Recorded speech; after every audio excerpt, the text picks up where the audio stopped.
So guys, the moment you've been waiting for, we are live. We're just going to be adding Cal right into this Get Real with Raj session. Give me 1 second here, folks. Joining us in a couple minutes here.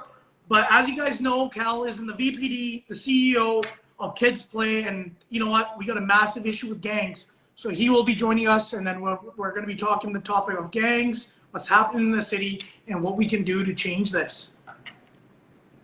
Give me 1 second here, folks.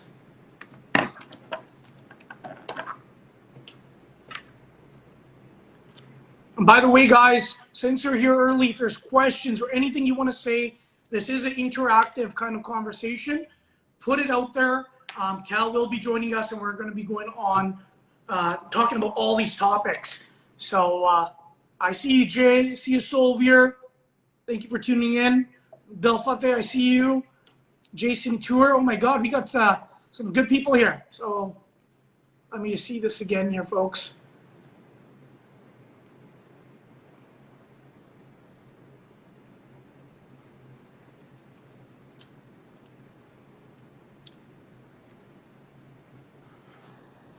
Oh my God, we got the one and only Kal Dosanjh is live, folks. Here, he is officially here with us. Some of you guys know him. I think most of you do. A little bit about Cal, guys. He's been a detective. He's a police officer. He's been in the streets. He's been in the Lower Mainland and Fraser Valley, and he's changing lives. Yes, he is the CEO of KidsPlay. Cal, tell us a little bit about yourself. Hi, Raj. Thank you very much for having me. I really appreciate that, and to everybody that's joining us today as well. Like you said, so I'm currently a detective in the financial crime unit of my respective police department.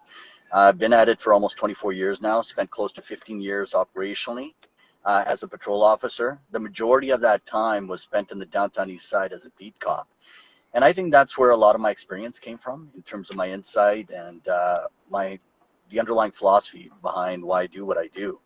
But KidsPlay essentially took a birth from that because I was seeing so many kids that were entering that open air drug market. One thing you got to understand about the downtown east side, it is honestly considered one of the most dangerous places in North America. And like, it is one of the largest open air drug markets. Literally, anything you can possibly imagine is being sold in those lanes, and every single day there's some kind of assault, extortion, robbery, theft. There's always something or another that's happening down there. So from that perspective, like, that's what I signed on the dotted line to become a police officer, because I wanted that grassroots level first responder interaction. So it's been absolutely amazing. Yes. But it bothered me because we'd be arresting these kids and putting them in jail for petty crimes. And I just saw them being charged by the criminal justice system, sent over to YDC, which is the Youth Detention Center.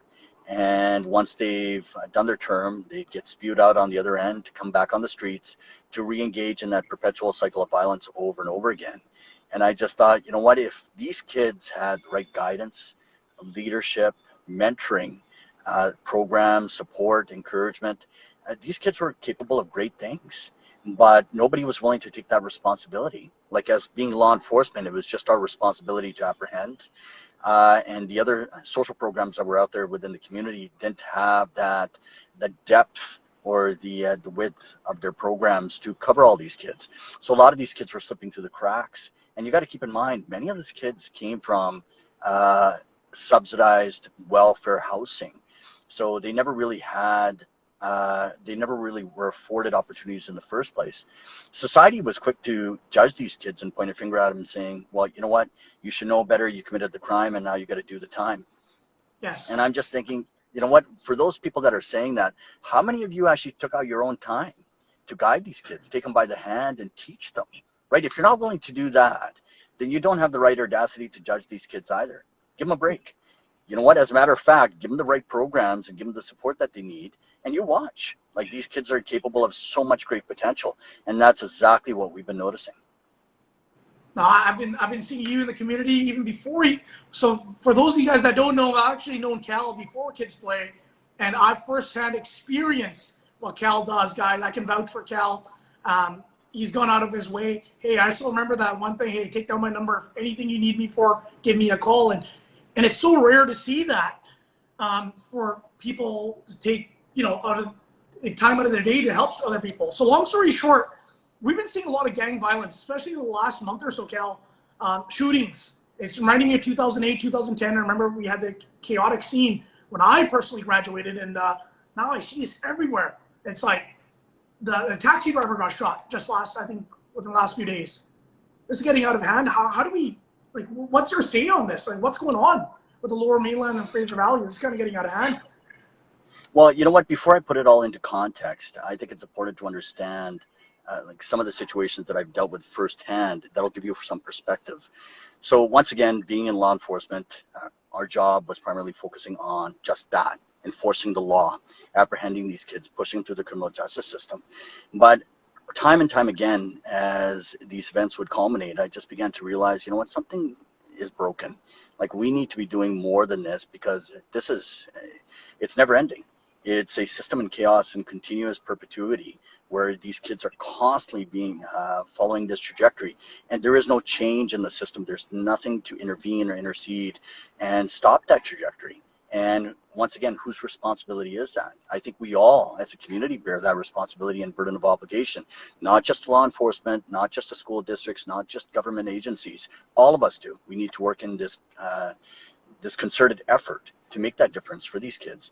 But I'll tell you, there was this one particular incident that changed my complete perspective. I was the acting sergeant in the cruiser that night, and I remember pulling into one of the lanes in the downtown east side, and I remember this young kid, who I later learned was around 14 years old, was getting his crack pipe ready, sitting behind a dumpster. And when he saw my cruiser, he threw his pipe and he started to walk away. And I already made up my mind, what am I going to arrest this kid on? Petty possession? I'm not going to do that. I just want to talk to the kid and understand, what are his circumstances? Where's he from? Where's his family? Where does he live? How did he get involved in this lifestyle? I legitimately and sincerely wanted to know the answers to these questions. So I got out of the car and called him over, and he continued walking. And this time I said it a little bit louder. And he turns around, he comes back, and he puts his wrists up in front of me. He goes, "Look, if you're going to throw on the cuffs, do it now. Otherwise, I take it I'm free to go." Just that hardened, jaded, calloused attitude these young kids have to talk to an officer like that. But I wasn't surprised. His byproduct is environment. He comes out of that. And so this is what he's used to, always negative interaction with police.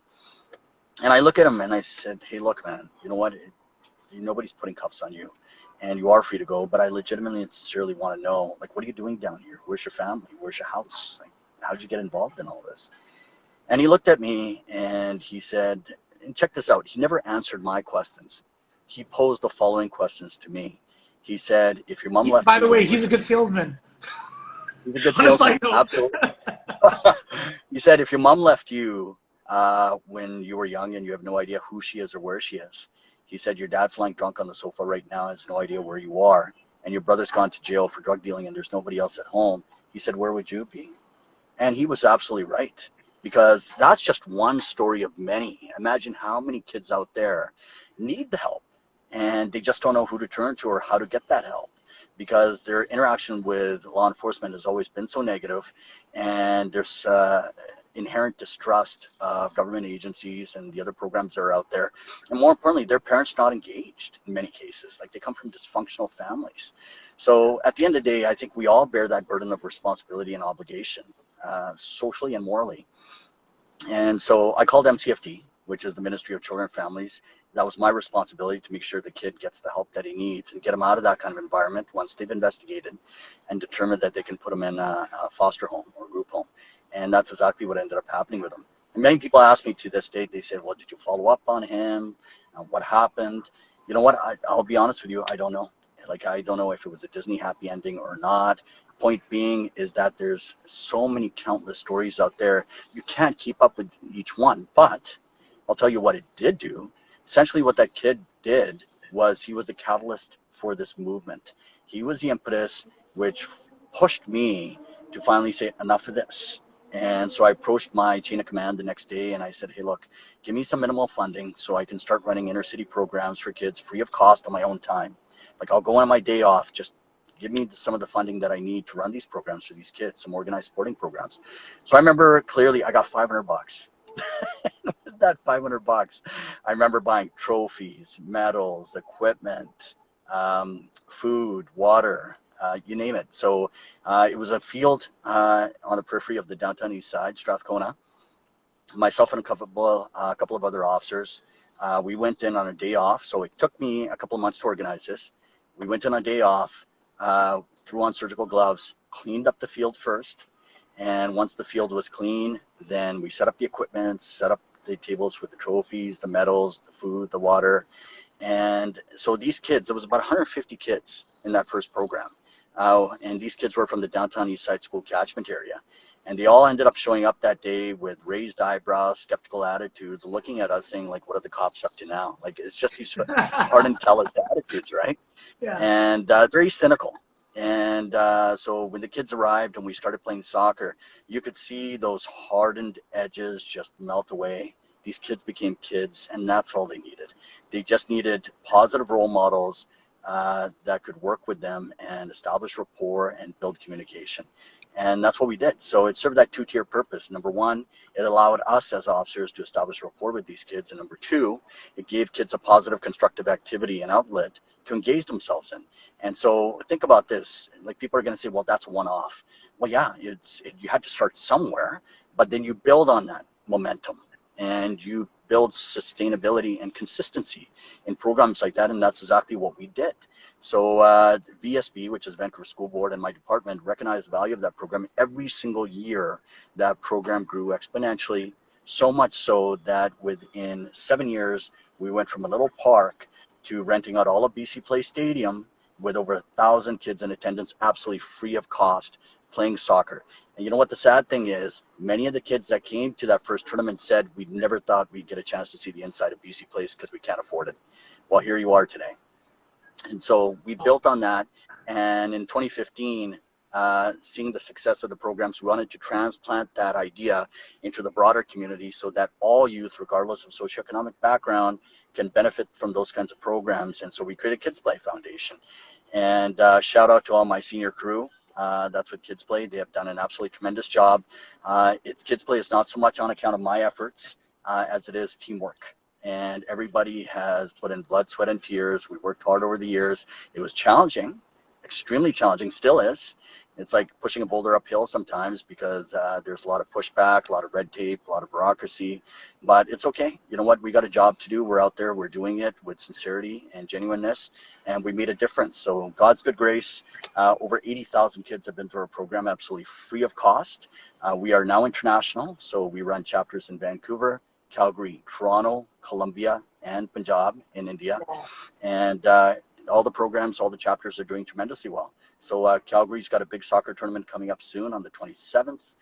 Toronto just finished a soccer tournament, and Punjab actually opened up its own field, soccer field. So they didn't have a soccer field. Yeah, they didn't have a soccer field for about that region where there's about 7 to 8 villages within that area. And so this is their first field that KidsPlay has opened up. So any kids from anywhere, free of cost, can come and play organized sports on that field. And that's open to everyone. And the kids that are in our Columbia baseball program, they come from, it's called the barrios. Barrios are the social housing that's in that area. It's extremely impoverished. A lot of these kids don't have many resources. So with this baseball program, they're able to get out of that and stay connected versus being lured into the gang life in Central America. So that's a big thing.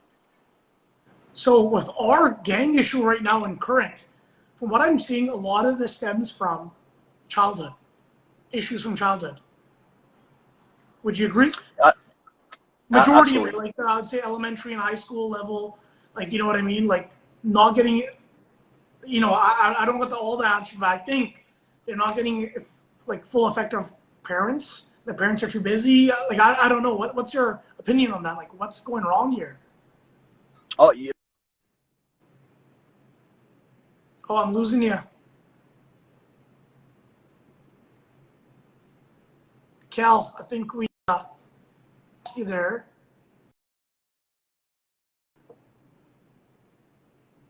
Okay, guys, I think we're going to get Cal right back here. Just waiting on him to get this restarted. But guys, since we're here and we're waiting, can you guys please comment in the section below?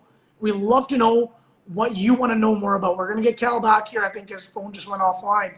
But if you have questions or feedback, we got Cal here. This is like an immense, he's got a lot of knowledge, and I think it's worth asking because there's a lot of programs. KidsPlay. Okay, hold on, guys. We're going to add KidsPlay here. Yes, you can.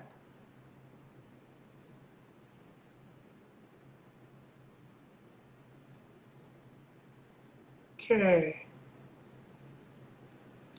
Little technical difficulties, folks. We're going to get Cal back here. Give me 1 second.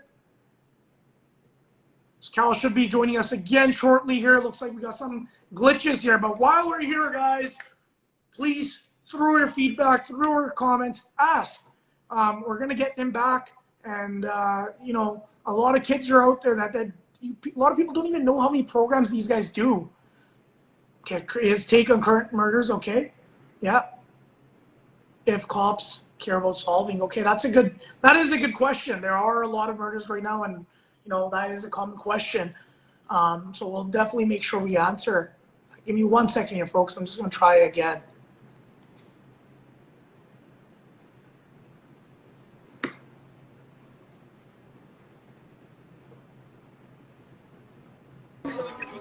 Okay, guys, we did a little rewind here. We got Kieran Tour while we're waiting for Cal to get back online here. Kieran is also an active member. Kieran, you pretty much run KidsPlay, from what I understand, on the back end. Sorry, say that again. Guys, and this is Kieran. She never shows her face, but you know what? I've had the pleasure to work with Kieran Tour, and she's honestly one of the key members of KidsPlay, and working with kids to actually get them back to where we need them to be. And by the way, where's Maya? Is she there too? Hey Maya, what's up? But guys, that's my niece, by the way.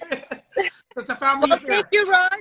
Thank you for supporting us. Let me show everybody what you've done with the fundraiser you did and how many kids you've been supporting.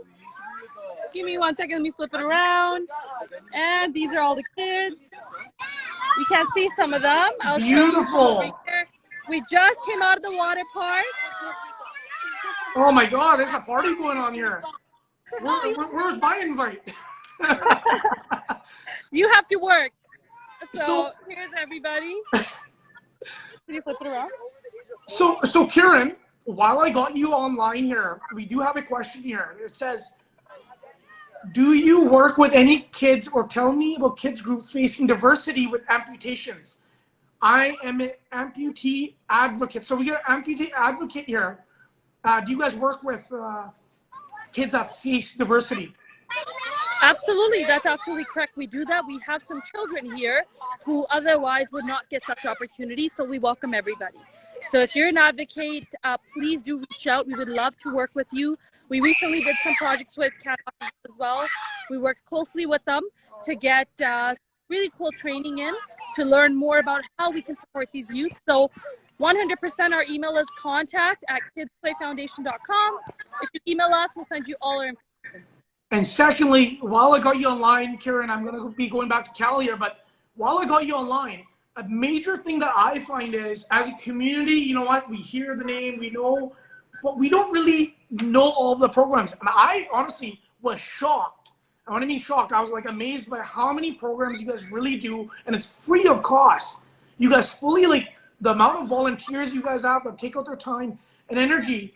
So I think our community really needs to know that, hey, it's not just Surrey, it's all over.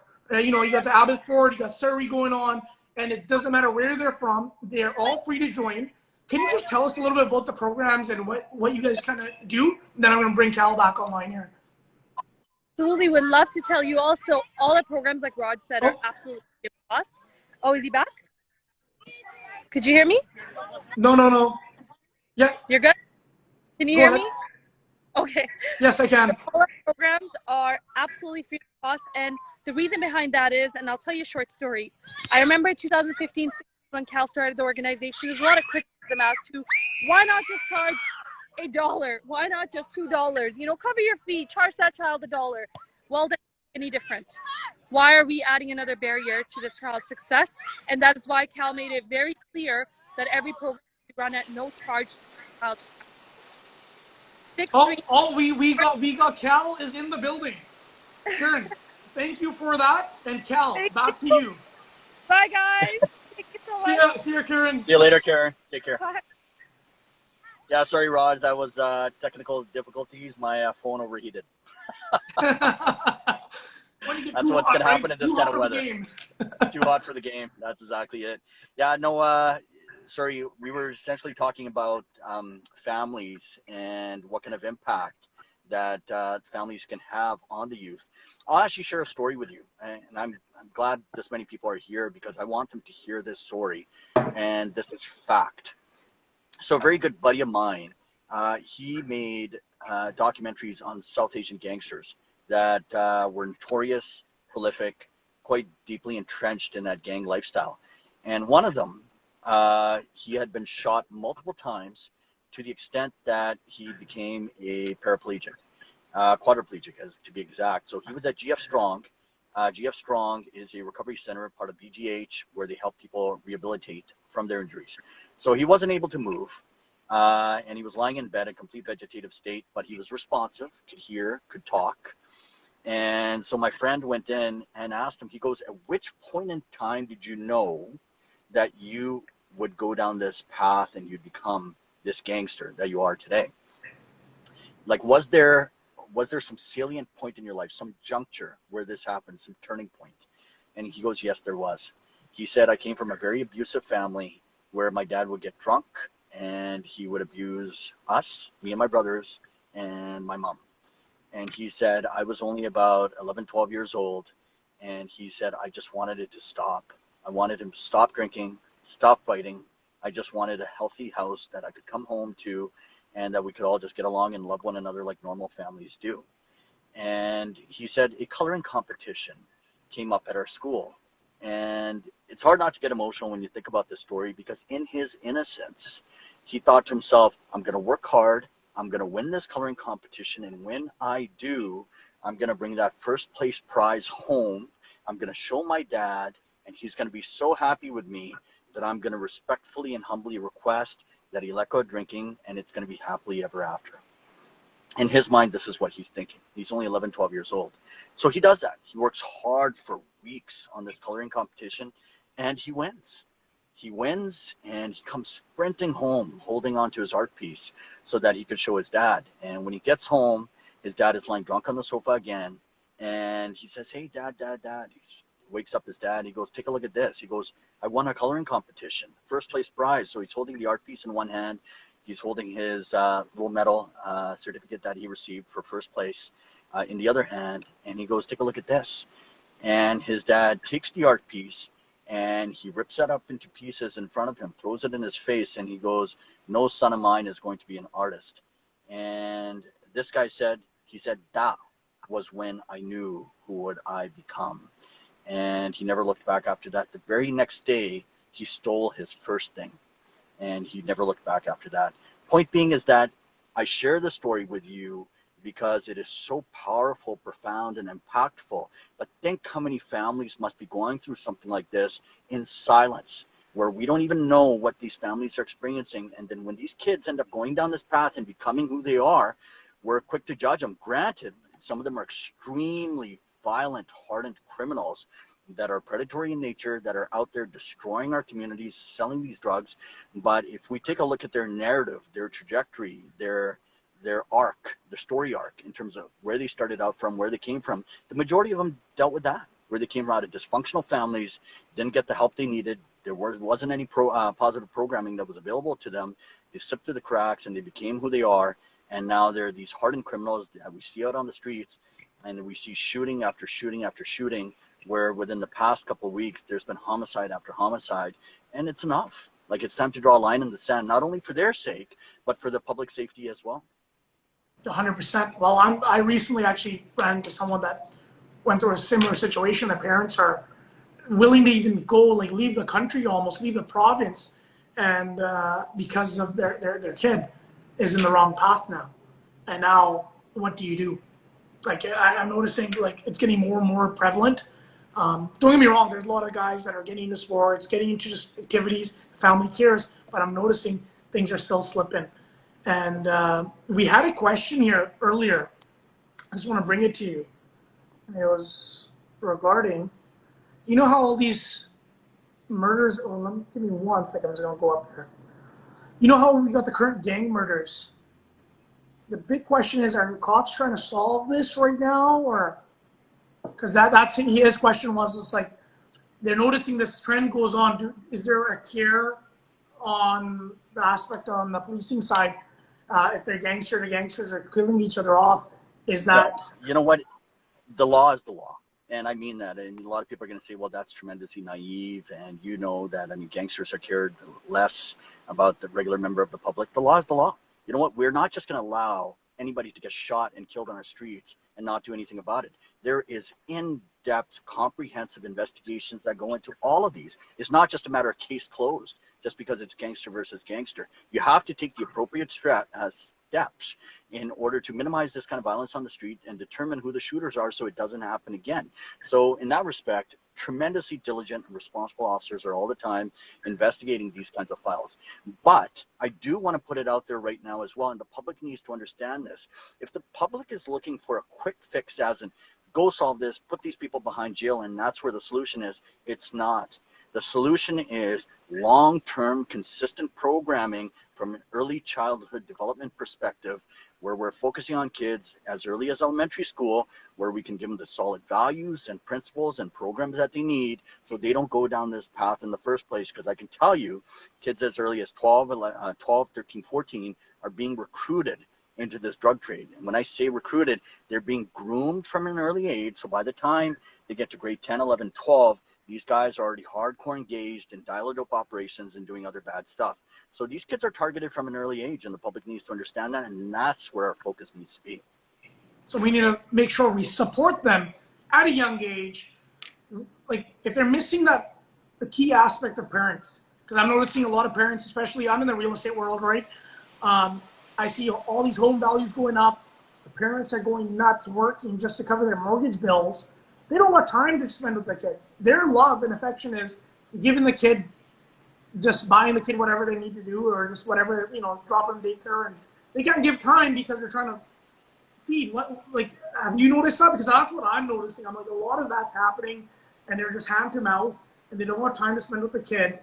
But later on, once the money starts coming in, they just buy the kid to buy the love back. But I think they missed that time when they needed the love and time.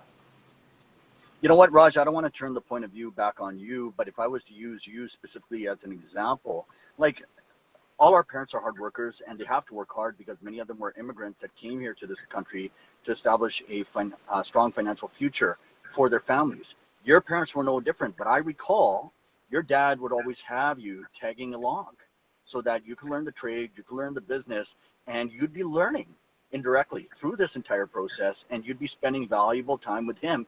And this is what I'm talking about.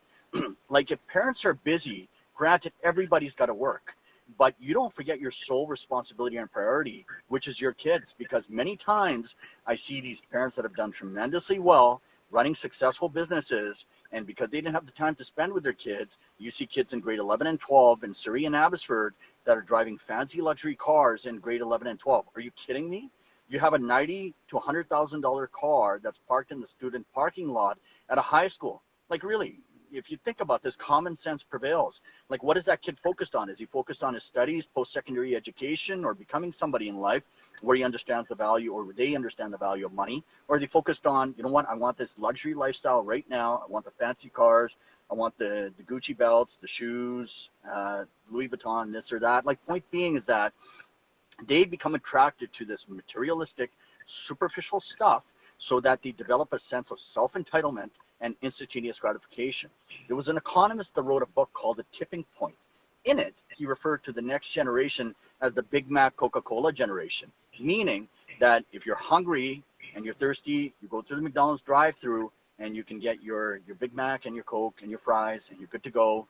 And basically what we've seen is that concept transplanted into everything else in these kids' lives, where it's all about having it now. I need this now. I need to travel to exotic locations now. I need that fancy car now. I need to be wearing those luxury clothes now. And when their parents reach a financial ceiling in terms of all that they can afford, so where do these kids turn to?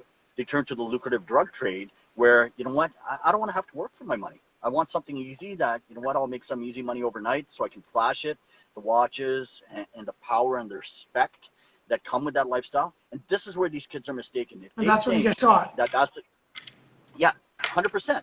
If there's serious consequences and repercussions to that lifestyle. All these kids that got shot, the ones that have survived, all said the same thing. They said, we never thought it'd happen to us, right? It was always that other guy that would get shot and killed, never to us. Well, if you're involved in a lifestyle, it's coming. I can tell you that much right now because it's inevitable. Because that comes with that territory. If you're going to be involved in the drug trade, sooner or later, whether it's your own crew or some other crew, they're going to come after you. So what these kids need to understand is that power and respect, which they think they're getting in that lifestyle, it's false.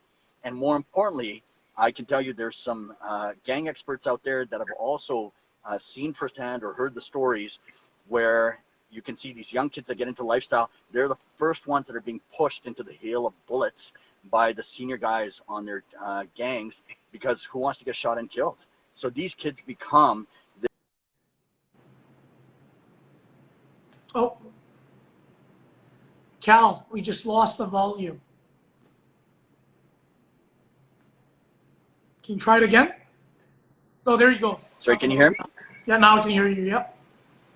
Yeah, so these kids are being used as a dispensable resource by these gangs. They're being used.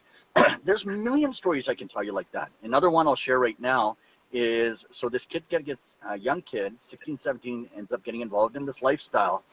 And so he's being given cash every week. So whether that's 2, 3, 4, 5K weekly. And he's thinking, this is the bomb. This is the life. This is what I always wanted.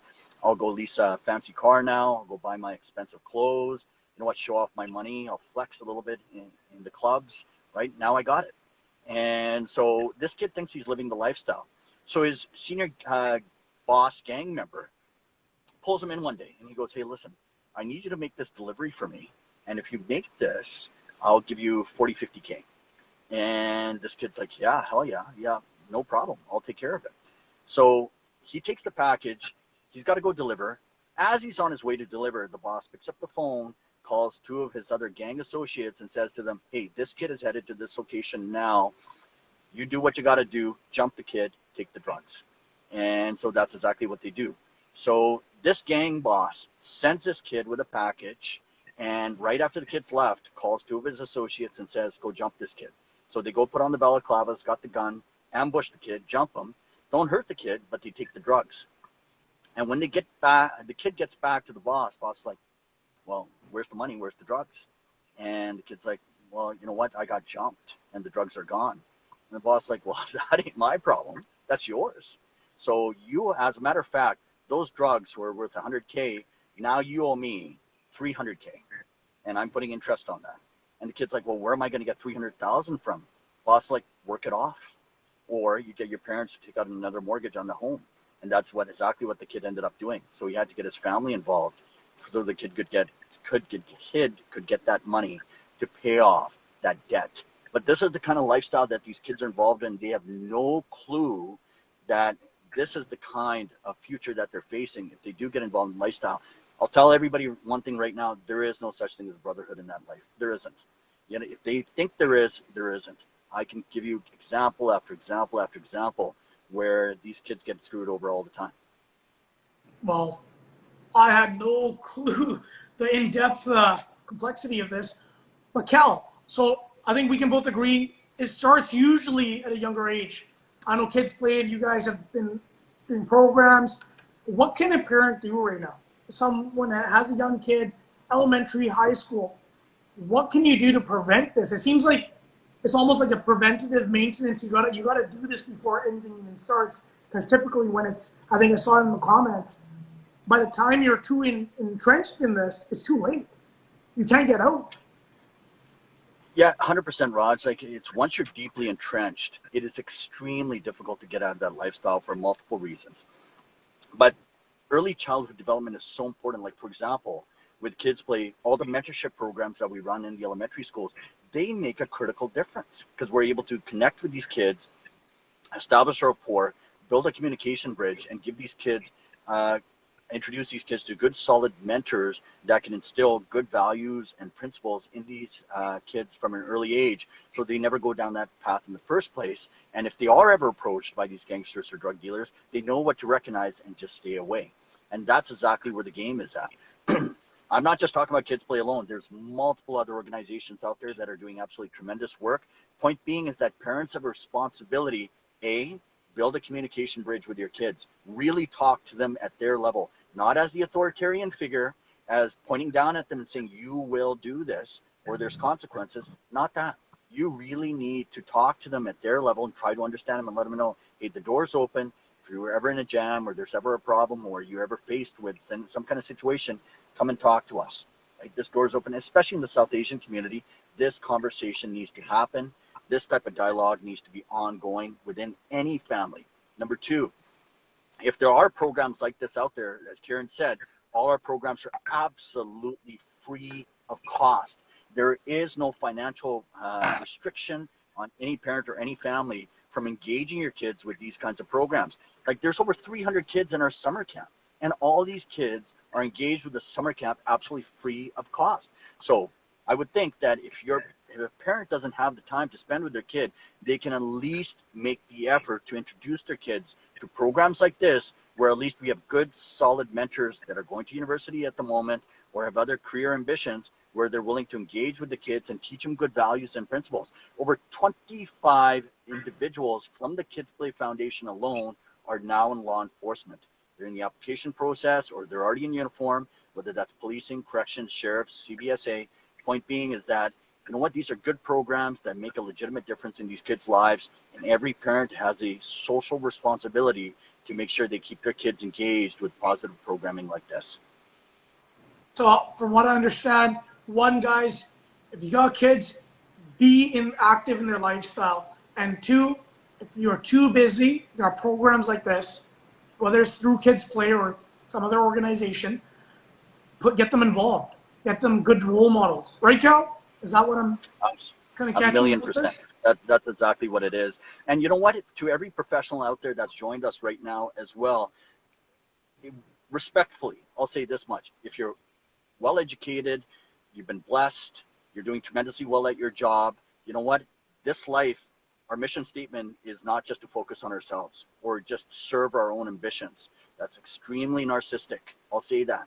You need to have some level of obligation, responsibility to the rest of the community as well. It's not just about taking, it's about giving back. So if you have been blessed with respect to your personal businesses or your personal success, that's absolutely fantastic. All the more power to you, as it should be. All of us should have that drive and ambition to elevate ourselves and do better. But a higher conscious and awareness requires that we also give back and make a difference in somebody else's life. And that's what it's all about. Be a mentor to some kid. Help some kid elevate. Get to that same level that you are. And that's what this life should be about. That should be our true purpose and our why. Well, I totally agree. My life changed the moment I honestly got a bigger purpose. When you know that you can affect so many kids' lives, kids look up to you, and you kind of come there, hang out with them. I don't even think monetarily is one, but I think when you're actually actively involved, it's honestly changed my whole outlook. It gives me more motivation to work, because it's not just for myself anymore. It's like, hey, I need to do this. I'm going to make a change.